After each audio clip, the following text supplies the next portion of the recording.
In this tutorial, I'll show you how to transfer ownership of a Smartsheet sheet to another user. Start by opening the sheet you want to transfer.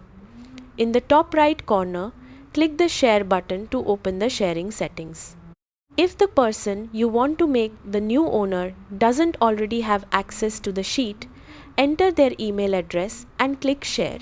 This will add them to the list of collaborators. Once they've been added, locate their name or email in the sharing panel. Click the permission drop-down next to their name to view available access options. From the menu, select Make Owner. Smartsheet will display a confirmation message explaining that ownership of the sheet will be transferred to that user. Review the information carefully and click OK or Confirm to complete the transfer. After the change is made, the new owner will have full control of the sheet, including sharing settings and permissions. If needed, they can later transfer ownership to another user. And that's it! You've successfully changed ownership of a sheet in Smartsheet. Thanks for watching, and I'll see you in the next tutorial.